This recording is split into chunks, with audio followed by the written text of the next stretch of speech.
Consejo Mundial de Boxeo atoma uma decisão que é mega pelea entre Mayweather Jr. e Pacquiao está na caminho. Consejo Mundial de Boxeo, seu ranking tem Pacquiao como retador número 1, está seguindo a Bregu e Khan. Se Mayweather não brinca com Pacquiao, está perde sua farra de welterweight. Se por chegar a um arreglo para a mega pelea, a pelea de revanche entre Pacquiao e Bradley, programada para dia 12 de abril de 2024, lo queda cancelado. Vamos ver se Mayweather também brinca ou está com regalar sua farra. Vamos ver. A competência nacional de BMX toma lugar na Yaburibari. Espera mais participantes para a última competência de ano, pero maneira tão tradição aqui na Aruba, a quantidade de participantes está baixa em luna de dezembro. Toch ânimo bajo um tique em luna de dezembro para o campeonato nacional. Nossa será tour categoria sim, dos tours de 4 categorias não, pero nos falta bastante corredor, pero já é campeonato nacional e botinco correr e como Aruba Wheeler Bond nos acaba de ruta de mountain bike e o aqui de BMX, nos cumpre cultura 3 campeonatos nacional não.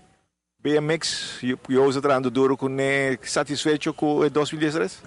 Bom, sim, me tenho que pensar, sim, não, com a parte de seleção, me tá hope contento, dus a seleção está ganhando, na base está treino, nós temos bom resultado na Vega Juvenil de Sul-América, nós saímos de 2 lugares, pero tem breed sport mesmo, a working em diferentes times, e me tá ganhando com, me não tá ganhando com o time não tá echt buscando hope membro, buscando hope corredor e na participação of nan para organizar a carreira, não tá laga de desejar de organizar a roupa carreira não, então eu nós como bond tem que correr organizar a carreira não e me tá querer com o time clube não tem que tomar mais esforço e organizar a carreira não também, pero toch alenal me tá satisfeito, dus é aqui nossa pick mais ou menos na 150 corredores, qual tá bom, nossa queda manter aí, pero me tá querer para outro ano, mas vai trabalhar duro com o clube não para motivar não, para buscar mais corredor e de 2 também organizar na carreira não.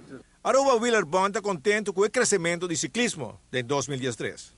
Só a quantidade de participantes de vários eventos a crescer.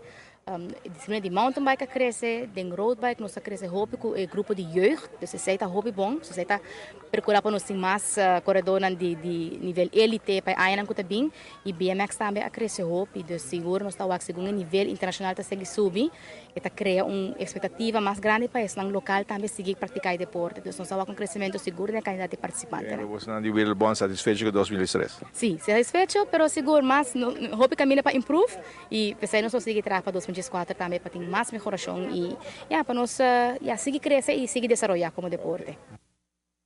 Pa bien na tour jovem na Huagan, pa bien no Wheeler Bond também que tem bom ano 2013.